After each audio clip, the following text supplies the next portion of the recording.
Last time, Langdon turned into his orc form, and Elfria stuck to his thick leg. She was super happy to see her orc prince once again. As they were walking down the street, they noticed that there were no people on the street. It looked like a ghost town. That's when they heard someone calling for help. Langdon and Emily get ready to go and take a look around the corner from where the voice is coming from. It turned out to be Mines, and it looked like she was enjoying it more than the help she was crying for. A few people had grabbed her and, yeah, you can see what they were about to do with her. Luckily, Langdon came at the right time and knocked out those guys with his big hand. He then asked her if she was alright. While she was lying on the ground helplessly, and her inner heart was wide open, she yelled at Langdon for ruining her fun instead of thanking him for saving her from those guys. She was doing something and was shouting for help just to create an atmosphere. But he ruined it. Next, Mines is surprised to see Langdon in that form. She has never seen him in this form before. However, she is also liking this form of Mr. Langdon. Those big muscles are making her lose control of herself. Langdon asks her about those guys and why they were attacking her, and why they have horns on their heads. Well, she also doesn't know who those people were. They just appeared out of nowhere and started to attack her. Emily then calls Langdon, saying that she found something very interesting.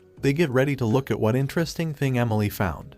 And it looks like the whole city has been possessed, and they all have horns. That state of those people reminded Mines of something. She remembers that it's the effect of the love potion, and love potion is the secret medicine of the succubus clan. Anyone who smells it will be temporarily charmed and completely controlled by desire. And a while ago, they lost a bottle from their inventory, and Mines was sent by the queen to that city to find its whereabouts. And about how long it will last, she also doesn't know. So she thinks that the best way to stop it is to find the source of the scent and cut off its spread. However, finding the source is also difficult because too many people are blocking their way. She then smiles devilishly, saying, of course, there is a way. And that way is, she is going to drain the energy of everyone who has been possessed to clear a way for Langdon. Although she will be very tired, she doesn't mind that at all. But doing that all by herself, Langdon doesn't think that it's safe. But Elfria gets ready to join in and help Mines with Emily, whom she dragged in without her consent. And Emily clearly doesn't want that. Langdon stops Mines and asks her if her queen has any solution for this. Next, Mines calls her queen, and the queen is not happy with Mines' work, and still has the guts to contact her. Mines apologizes for the sudden call and informs the queen that she ran into a little trouble. The queen doesn't have time to solve her little trouble but still asks Mines about the little trouble. Mines pushes Langdon into the call and informs the queen that Mr. Langdon will explain everything. Seeing an orc, even the queen gets a little blush. Langdon starts to inform her about the love potion and everyone in the city having lost their mind. But the queen just jumps at him. She is super happy to see an orc after so many years. She can't believe whether she is dreaming or awake. Because to the succubi, orcs are the top grade ingredient. Langdon informs her about the seriousness of the situation and not to joke around. She apologizes for showing him this side of her. However, her hands are out of her control and can't stop touching his tough body. The queen, she gets ready to help him, however, she has a condition. She informs him about her condition in his ear. After hearing her conditions, Langdon also starts to blush. Now that he has heard her condition, she wonders if he will agree to it or not. She also informs him that he will not lose anything from it. Wait, he might lose some of his bodily fluids. Langdon is in a tough situation, but the Empress is waiting for his report, so he doesn't have time to hesitate here. He gets ready to seal the deal with the succubus, or in his case, break the seal of the deal. Now that Langdon has agreed with the queen, she gets ready to help him and comes out from the mirror saying, "Leave the rest to me." Next, the succubus queen comes out from the mirror, flies above the city, and she looks amazing. Well, she always looks amazing.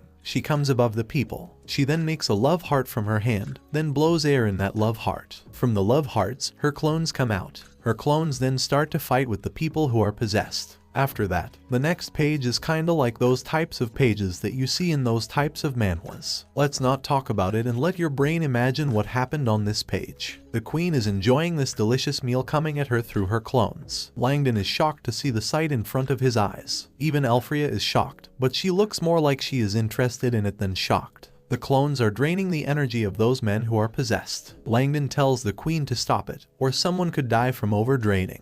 But looks like he is a little late for that. The queen tells him not to worry and that the succubus don't kill, they just extract people's energy. And she is disappointed that the people of that city are so weak that they couldn't even fill her stomach. She then hits his hand with her cherry and reminds him about their agreement. She also orders Mines to not come back until she finds that love potion. The queen then returns back to the mirror. Just after that, Mines finds out the source of the love potion. She asks Langdon to help her search for the love potion, but he is not interested in it, it's her problem, and he is busy with some other important things. But Elfria gets ready to help Mines, and it looks like she is super interested in that love potion and is asking for some from Mines for herself. Langdon then hears someone calling him, and it's Audrey. Langdon is surprised to see her there. She was supposed to be in the theater, not there in that dangerous place. She hugs him, saying she was worried about him, and after she heard that there was an assassination at the ball, she couldn't help but come out and gather information. Langdon then gets suspicious because he never told Audrey that he can transform, and how did she know that Green Orc is Mr. Langdon? She didn't think that he would discover it so soon. However, she has already achieved her goal. Her eyes change, she chants some teleportation spell. A big magic circle appears around him, and Langdon starts to get teleported.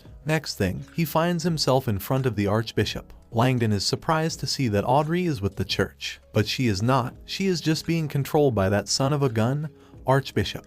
And the Archbishop brought Langdon there because he wants Langdon to stay neutral with the things going on with the Empress, nobles, and the church. And he is not threatening Langdon or anything. Instead, he has a big gift for Langdon to show his sincerity. He asks Langdon to follow him to that big gift. Langdon is being a little careful because he was ambushed and trapped not long ago. The Archbishop then shows him a peephole, tells him to look inside it. There is a big surprise to Langdon inside that peephole. And right above the peephole, there is something written on it. The road to heaven is long and arduous. Langdon looks inside through that peephole, and he gets shocked to see the thing or the gift that is inside that hole. Don't tell me that it's a glory hole shop. What Langdon saw inside the hole that surprised him are these beautiful ladies. It turns out to be a women's bath, and these 4 beautiful ladies are taking a bath in there. They all have big assets. They must be really heavy and must have hurt their backs. Wish I could help them by just lifting it a little and help them lessen their burden. Langdon is also shocked by this. He is like, what the heck did the Archbishop just show him?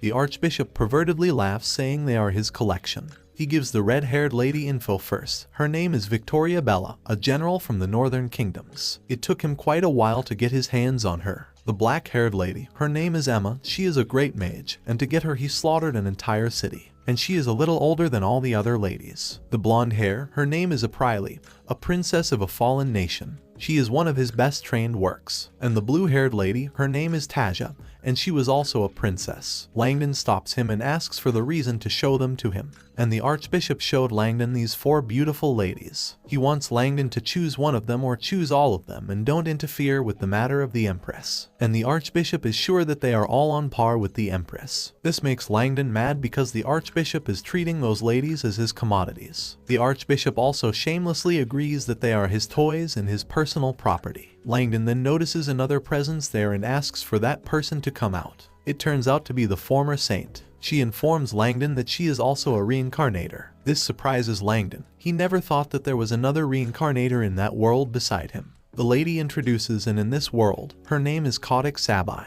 She was a game designer before, and was a man.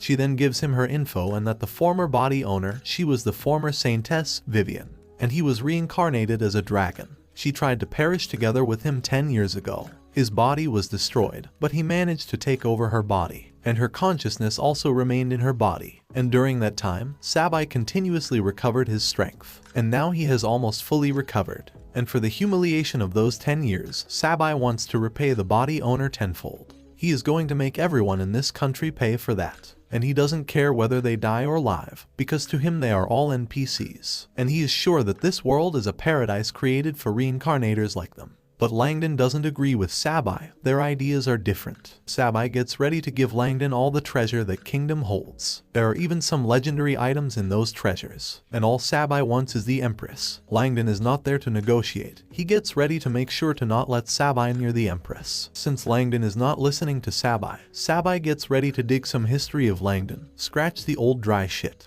And that Langdon was nothing but just a shut-in before his reincarnation. And even after he got reincarnated, became a great sage, he still slacked off in his dungeon. And after leaving his dungeon, he carried on with his childish idea of making movies. She thinks he is nothing but a loser and doesn't deserve to be a protagonist. Langdon also replies to her saying she is either a scum or a huge pervert. Since they don't have the same ideas, she gets ready to teach him some lessons and snaps her finger. Some kind of being appears behind Langdon. Langdon curses Sabai for pulling such dirty tricks when they called him there, saying they wouldn't be ambushing him or trapping him. Sabai informs him that Thing is her guardian, and its ability is to help her control all living beings. Unless one is a virgin, no one can escape from her guardian spirit. However, she tells him not to worry. After she destroys that country, she will let him go. And it turns out that every reincarnator has a guardian when they get reincarnated. Langdon remembers something he did with the Empress not long ago. We also remember the long fight he and the Empress had not long ago.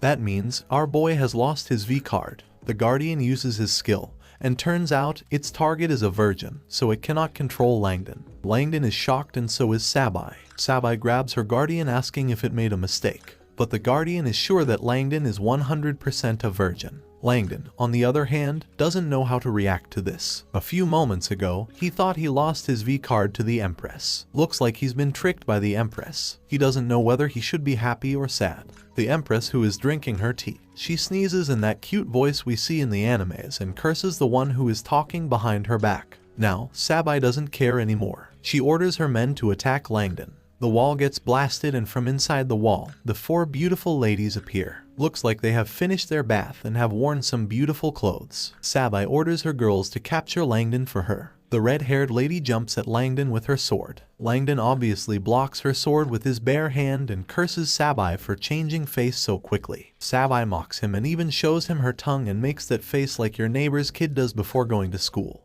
If that's the case, Langdon also gets ready to not hold back and punch that lady. But the blonde lady blocks his hand with her rope and stops his punch. And these girls are personally trained by Sabai, and they even have the strength to beat a great sage. The great mage uses her spell and makes a blast right on his face. The blue-haired lady jumps at him with her big weapon and slashes him on his back. Langdon then transforms back to his human form and looks like he is mad. Now it's his turn to counterattack. The mage lady uses another one of her spells, a very powerful spell. It comes straight at Langdon. However, Langdon deflects that attack with just one hand. They are shocked to see that but realize that they can't take him down in a one-on-one fight. So they get ready to attack him together. The red-haired lady jumps at him once again with her sword. Langdon uses 2 of his fingers. Next thing, she is on the ground in a very cultural manner. And it all happened with the power of his 2 fingers. He then shoots powerful energy bullets from his 2 fingers. This time, the energy pierces through that black-haired lady, the mage. He then blows off the hot air that is coming out from his fingers. What the heck just happened here? Thank you guys for watching. If you enjoyed it, then please like the video and subscribe to the channel. Also watch this video here.